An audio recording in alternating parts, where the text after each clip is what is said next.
Por la señal de la Santa Cruz de nuestros enemigos, líbranos, Señor Dios nuestro, en el nombre del Padre, del Hijo y del Espíritu Santo. Amén. Señor mío y Dios mío, creo firmemente que estás aquí, que me ves, que me oyes. Te adoro con profunda reverencia. Te pido perdón de mis pecados y gracia para hacer con fruto este rato de oración. Madre mía Inmaculada, San José, mi Padre y Señor, Ángel de mi guarda, interceded por mí.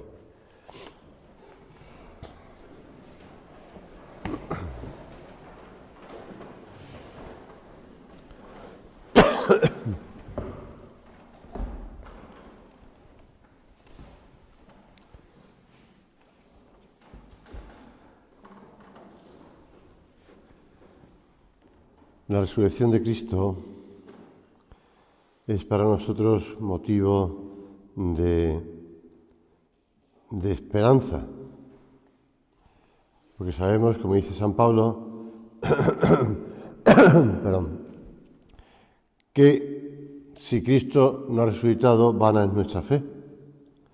Por eso nosotros nos acercamos al Señor y le decimos ahora que también nos lleve, nos una a su resurrección gloriosa y que estemos con Él,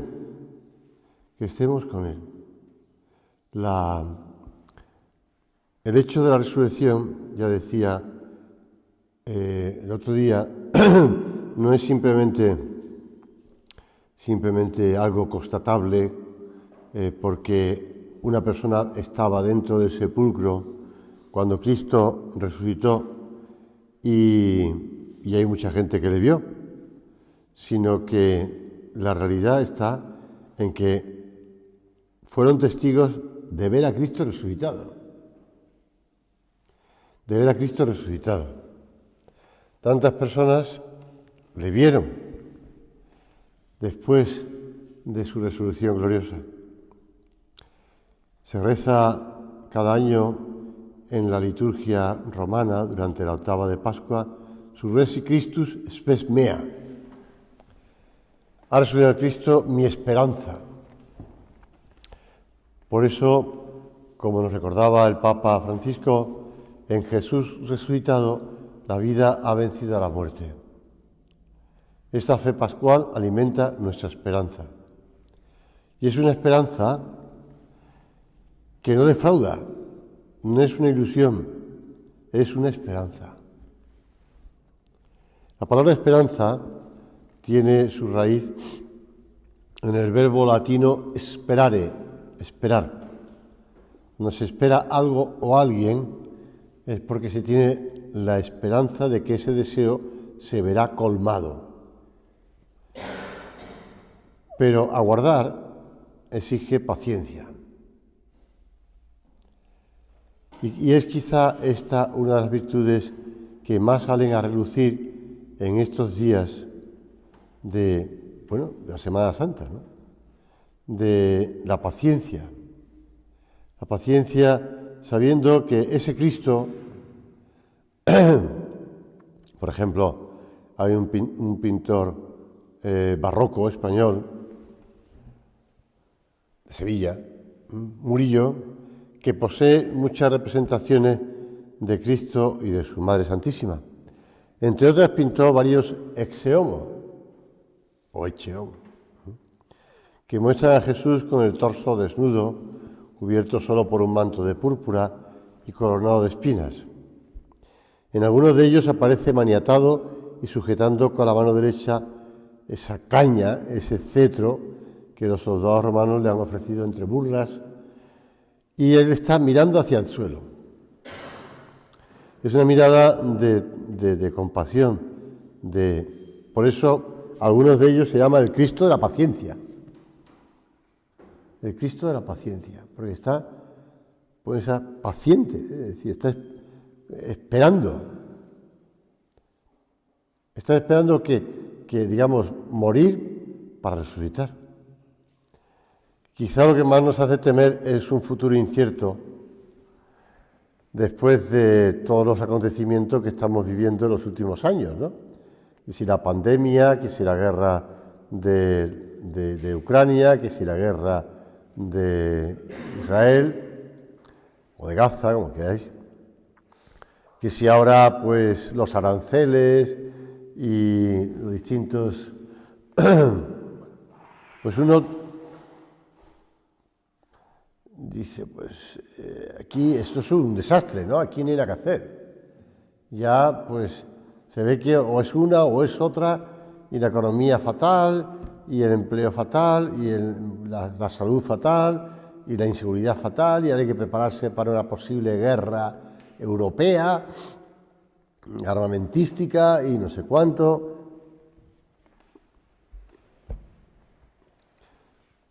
Cuando fue lo de la pandemia, lo del COVID, lo he contado ya muchas veces, pero bueno, de hecho estaba en un curso de tiro como este, tuve que salir porque di positivo. Bueno, pues estando en esos días, de hecho en ese curso de tiro le pregunté, antes de dar positivo, le pregunté a uno de los que estaban presentes en el curso de tiro, filósofo, profesor de filosofía, le dije, oye, ¿te suena que los filósofos estén diciendo algo referente al COVID, o la COVID, o lo que sea? Dije, pues mire, no hay nada, ¿no? Por lo menos que yo sepa, no hay nada. Yo lo que he oído, si acaso con los psicólogos, pero filósofos no. Entonces me dediqué a investigar y encontré varias cosas de las empresas, sobre todo de las consultoras, que todas coincidían en lo mismo, ¿eh? Hay que hablar de que los productos de las empresas que estamos asesorando, etcétera, todas tienen que aparecer la palabra salud. Salud. Todo tiene que aparecer en los productos salud. Y no te digo que de las pequeñas, sino de las grandes empresas, ¿eh? Vamos, puedes buscarlo en Internet porque todo eso queda reflejado en Internet. No sé qué, uno apague, borre el móvil, pero bueno. En principio, todas hablan, tenéis que hablar, aconsejar a las empresas que todas hablen de que sus productos tienen que ver con la salud, tienen que ver con la sanidad, tienen que ver con la... Después, otra cosa que aconsejaban también es a los empleados hay que estar cerca de ellos y ayudarles, porque o uno ha quedado infectado del COVID, o bien ha fallecido un familiar, o bien están encerrados en casa, pero no sé qué. Entonces hay que acoger y estar cerca de los empleados, de las consultoras. Pero había una cosa que no era nada que ver con esto, y me sorprendió. Yo dije, hay que ser egoísta, de verdad, ¿eh? Y esto que era un señor diplomático, político, alemán, ya un poco al margen, por encima de la política local, que hablaba de que Europa tenía que armarse. Y yo me quedé sorprendido. ¿Qué tiene que ver esto con el COVID, no? No, Europa tiene que armarse, tiene que hacer una especie como de frontera europea y armarse, un planteamiento armamentístico para defenderse. Y hay que ser egoísta, ¿no? Está pensando solamente en ellos. Bueno, pues me parece que este hombre ha sido profeta, porque al cabo de 10 años, pues es lo que está pasando. No sé si es que él vio venir la guerra de Ucrania o vio venir pues la guerra de Israel, lo que sea, pero efectivamente se está cumpliendo. O que vio venir a Trump, no sé. Te cuento todo esto, ya sé que no tiene que ver mucho con la resurrección de Cristo, pero bueno, pues porque esos planteamientos humanos, tanto de las empresas como de este político diplomático alemán, pues sí tiene que ver mucho con la esperanza. Porque si confiamos en lo humano, si confiamos en las grandes empresas farmacéuticas o en las grandes empresas de consultoría o en la política o en la guerra, pues mal camino ese. Porque como vemos, nunca sabemos qué va a pasar. Nadie se esperaba la COVID, nadie se esperaba la guerra, nadie se esperaba, bueno, algunos sí, nadie se esperaba que Trump ganara las elecciones y que pasara esto, nadie se lo espera. ¿Y tú y yo en qué esperamos? ¿Qué es lo importante? Por eso te repito las palabras de ese himno, Surrexit Christus spes mea. Ha resucitado Cristo, mi esperanza. Y eso es lo importante, Señor. Que yo ponga en ti mi confianza, que yo ponga en ti mi esperanza. Porque tú sí que has vencido a la muerte. Y además no es simplemente una ilusión o un deseo, no, es que es la realidad. Porque me lo han transmitido de generación en generación testigos oculares. Testigos oculares que fueron testigos de la resurrección de Cristo. Porque no que vieran a Cristo resucitar, sino porque vieron a Cristo resucitado. Hasta San Pablo dice, 450 personas vieron cómo subía a los cielos. No es ninguna broma. A ver quién testifica tanto, ¿no? Porque incluso algo que ocurra en un campo de fútbol con 50.000 espectadores, pues cada uno ve una cosa distinta, pues no, que ha sido penalti, que no ha sido penalti, que ha sido... Bueno, pero es que eran 450, tampoco era un grupo masivo, pero sí suficiente como para ver que el Señor subía a los cielos y que desaparecía ante sus ojos. Por eso, Señor, confiado en esos testimonios, confiado en esos que te han visto resucitado, confiado en esa transmisión de la fe en tu resurrección, pues yo sigo adelante.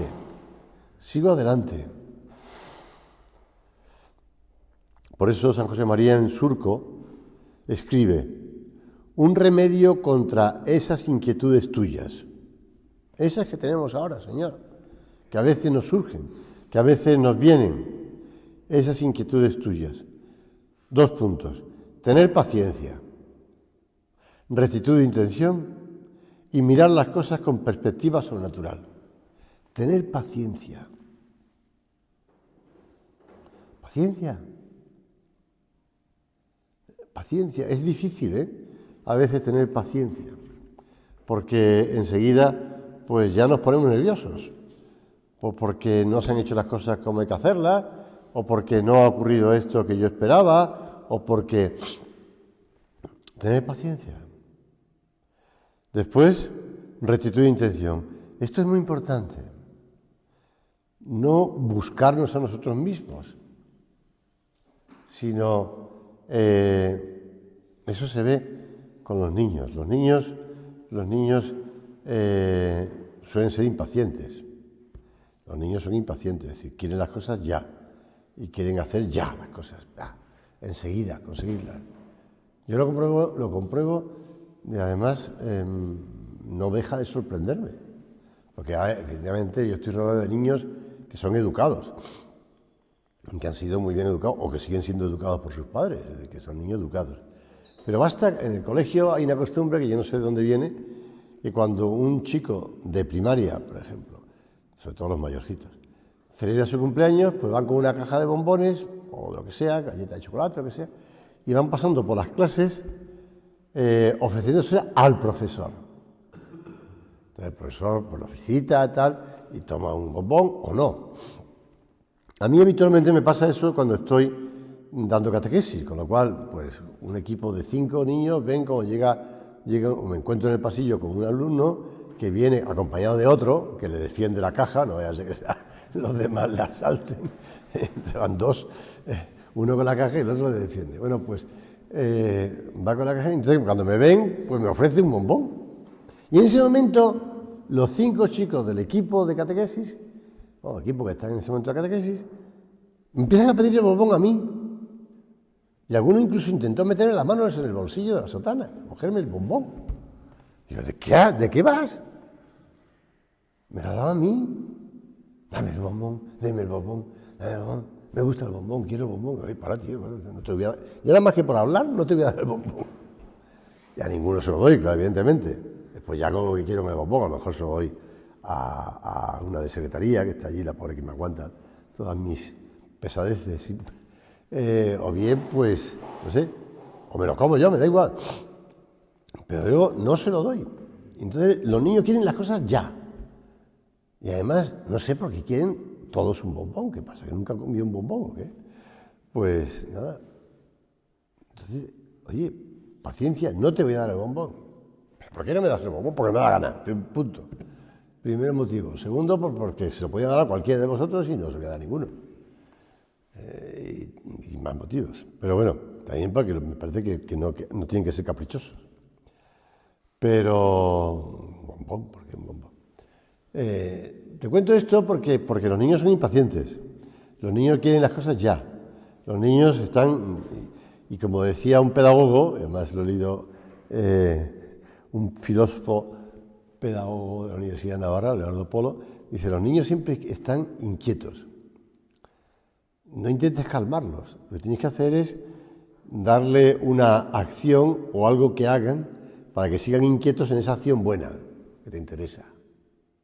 Pero los niños están inquietos, vamos, en misa los niños pequeños están bailando, vamos, es una cosa muy divertida. Porque están, aunque están tranquilos viendo la misa, pero están moviéndose, no se puede estar quieto. Y lo mismo pasa cuando salen de la misa, salen corriendo para la clase, y no sé, como si la clase fuera a desaparecer, que no desaparece. Ni que le den un premio que llegue primero, pero salen corriendo, porque los niños van corriendo por la vida, siempre, saltando. Me parece muy bien hasta que se le apaga la pila y se quedan dormidos. Pero mientras tanto hay que dar la actividad. Nosotros también caemos en ese activismo. Paciencia, paciencia, paciencia. Tener paciencia. Y después restituir intención, no buscarnos a nosotros mismos. En las cosas porque eso es lo que produce mucho nervio, mucha inquietud, mucho miedo. La falta de restituir intención. Señor, que yo busque el bien, que yo te busque a ti y a los demás, pero no por mí, sino por ti y por los demás. Que te busque. El fundador de la obra, que tenía un carácter dinámico y fogoso, pues a lo largo de su vida, lo enseñaba a la gente de la obra a esperar. Él se trasladó a Roma porque pues, le pidió el beato Álvaro del Portillo que fuera porque el tema jurídico del Opus Dei pues no hacía falta la presencia del fundador. Y se fue para allá y allí estuvo pues haciendo gestiones con calma, una detrás de otra, porque se veía que había un obstáculo y este otro obstáculo, y lo que hacía era pedir a sus hijos oraciones, y después pues iba haciendo poco a poco gestiones, explicaciones. Lo digo porque todavía sigue el asunto, ¿eh? Entonces, por ejemplo, una carta fechada en Italia en abril del 47, les hablaba a sus hijos de un cambio de planes, ocurrido a su pesar, y decía, al final, finalizaba la carta con estas palabras. Paciencia. Otra cosa más que paladear. Paladear significa gustar con detenimiento, como bien sabes. Y esta es una de las lecciones de la paciencia. Aprendemos a apreciar, aun las situaciones que nos contrarían, el lado amable que encierran. O si quiere, con palabras de San Pablo, para los que aman a Dios, todas las cosas cooperan al bien. Por tanto, en nuestra vida, como tenemos esa paciencia, esa rectitud de intención y ese ver las cosas con sentido sobrenatural,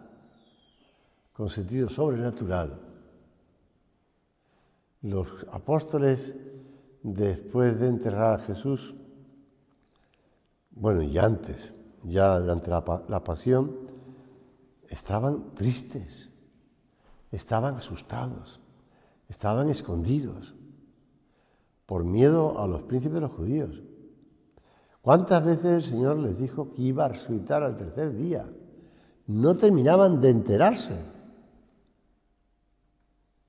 Y tú dices, bueno, es que al contemplar los sufrimientos de la pasión, yo comprendo, pero si ellos no lo contemplaron, si ellos habían huido. Bueno, podían contemplar de muy de lejos. Pero ellos habían huido, salvo Juan. Entonces, claro, le falta la paciencia, le falta la rectitud de intención, porque ellos pensaban que el triunfo de Cristo iba a ser un triunfo ya, aquí en la tierra. Bueno, sí es en la tierra, pero no un triunfo contra la dominación romana y contra los príncipes de los judíos que ponían sobre los de ellos cargas pesadas. En cambio, ellos vivían. No. Entonces le falta esa rectitud de intención también. Y le falta la visión sobrenatural. Ver las cosas con ojos de eternidad. Que vemos las cosas con ojos de eternidad. Todo lo que va pasando en el día a día. Y tú dices, bueno, pero tengo que comer, tengo que trabajar, tengo que resolver esta enfermedad, que sí, que hay que hacer las cosas, por supuesto, pero con paciencia, con rectitud de intención y con visión sobrenatural. Por eso, Señor, que nos preguntemos si realmente estamos ante las cosas que nos inquietan, ante las cosas que nos preocupan, ante las cosas que pues estamos con esa visión sobrenatural. El Papa Benedicto XVI, en una carta suya encíclica, Spe Salvi, la esperanza que salva, o salvados por la esperanza si quieres, dice: lo que cura al hombre no es esquivar el sufrimiento y huir ante el dolor, sino la capacidad de aceptar la tribulación, madurar en ella y encontrar en ella un sentido mediante la unión con Cristo que ha sufrido con amor infinito. Madurar en ella, madurar en la tribulación, porque en esta vida tendremos siempre tribulación. Es consecuencia del pecado. Entonces, no como castigo del pecado, sino consecuencia del pecado, del desorden que produjo el pecado original en el mundo y en la persona humana. Por eso, madurar en ella y encontrar en ella un sentido mediante la unión con Cristo. Y añadía: afrontar estas situaciones con un sí en los labios es camino de purificación y maduración, un camino de esperanza. Purificación y maduración. El amor lleva consigo el sufrimiento. Es que es así. Es así. Pensamos que el amor es simplemente felicidad. Y eso no. Eso es el placer que produce una cierta satisfacción breve, corta, que después y vemos que no produce felicidad. El amor es el que produce la felicidad, pero no deja de llevar aparejado en esta vida siempre sufrimiento. Incluso para amar hay que sufrir. Bueno, tienes un ejemplo en lo que contemplamos en la Semana Santa, ¿no? La pasión de Cristo. El amor lleva consigo sufrimiento. En cambio, la esperanza es el ancla del alma. A ella corresponde al anhelo de felicidad puesto por Dios en el corazón del hombre. La esperanza. La esperanza efectivamente nace del amor y se funda en el amor que brota del corazón de Jesús traspasado en la cruz. Porque dice San Pablo en la carta a los Romanos: si siendo enemigos fuimos reconciliados con Dios por la muerte de su Hijo, mucho más ahora que estamos reconciliados, seremos salvados por su vida. Seremos salvados por su vida. La esperanza cristiana, de hecho, no engaña, ni defrauda, porque está fundada en la certeza de que nada ni nadie podrá separarnos nunca del amor divino. San Pablo, en esta carta a los Romanos que te decía antes, un poco más allá, 3 capítulos más adelante, dice unas palabras suyas muy conocidas. ¿quién podrá entonces separarnos del amor de Cristo? Las tribulaciones, las angustias, la persecución, el hambre, la desnudez, los peligros, la espada. Pero en todo esto tenemos una amplia victoria, gracias a aquel que nos amó. Porque tengo la certeza de que ni la muerte ni la vida, ni los ángeles ni los principados, ni lo presente ni lo futuro, ni los poderes espirituales, ni lo alto ni lo profundo, ni ninguna otra criatura podrá separarnos jamás del amor de Dios manifestado en Cristo Jesús, nuestro Señor. Nada nos podrá separar. Todas esas cosas externas, nada nos podrá separar. Lo único que nos separa de Cristo Jesús es el pecado. Señor, que estemos contigo, que estemos siempre pegados a ti, que siempre estemos cerca de ti, que siempre seas tú nuestro recurso, nuestra confianza, nuestra seguridad. Charles Péguy, en un libro, lo tengo por ahí en digital, que habla de las tres virtudes, de la fe, de la esperanza y de la caridad. El segundo libro, segunda parte es, o tercera, no recuerdo bien, Pórtico del misterio de la segunda virtud, que es la esperanza. Y tiene unas palabras conmovedoras.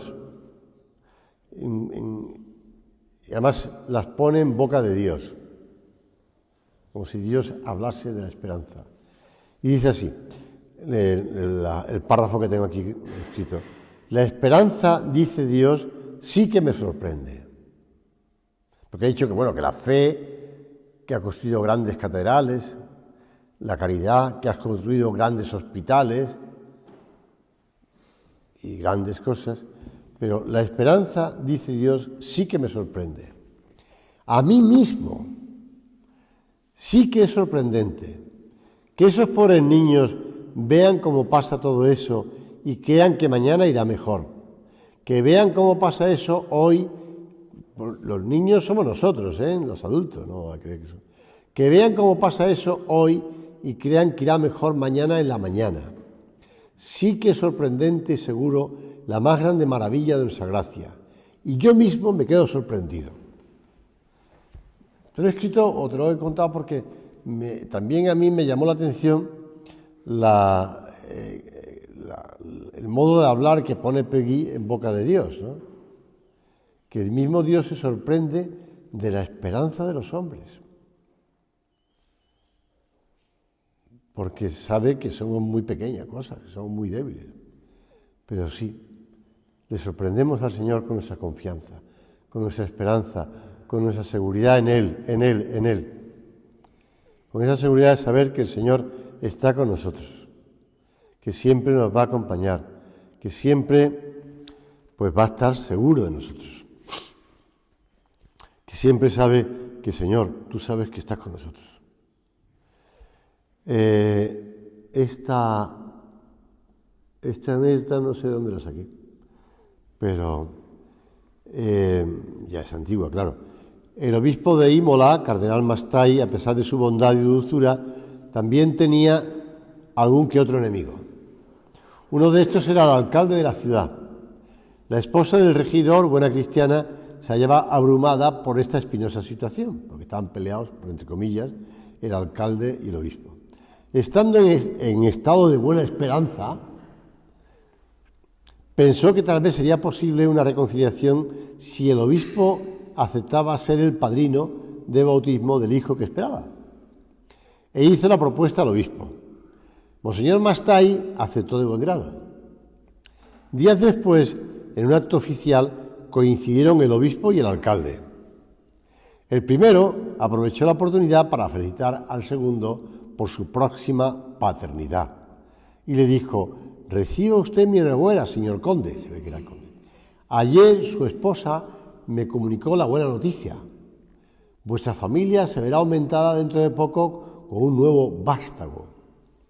Es un don que os hace Dios y me asocio de todo corazón a vuestra alegría. A propósito, ¿tenéis ya padrino para el bautismo? El alcalde, con poca cortesía y muy secamente, respondió: no, todavía no. Esto dio lugar a que el obispo hiciera un ofrecimiento. Mejor que mejor, tengo que proponeros uno, yo mismo. Al escuchar esta propuesta, el alcalde exclamó: vos, eminencia, no jamás. Bueno, pasó un mes y el cardenal obispo ya no estaba en Imola, pues era el nuevo papa con el nombre de Pío IX. En esta nueva situación, el alcalde recibió un recado de parte del papa. No quisisteis como padrino de vuestro hijo al obispo de Imola. ¿Aceptaríais al obispo de Roma? Una vez que recibió el mensaje, el alcalde emprendió camino hacia Roma para pedirle perdón al papa y aceptar que el papa fuera el padrino de su hijo. Bueno, ¿por qué te cuento esto? Porque siempre digo esta frase, los profesores de tercero de primaria se ríen. ¿Por qué te cuento esto? Bueno, pues porque nunca sabemos por dónde van a salir las cosas, ¿no? Y la realidad es que lo que hay que tener es paciencia. Paciencia, porque al final se van arreglando las cosas, aunque no nos parezcan. No. Yo te aconsejo que cuando haya algo importantísimo, te lo dije el primer día además, que sepas acudir a la Virgen Santísima. Poner en sus manos eso que te preocupa tanto, que te preocupa tanto, y ella lo resolverá. Ella lo resolverá, no sé cómo, porque ella a veces escoge un camino que nunca lo hubiéramos pensado, pero lo resuelve.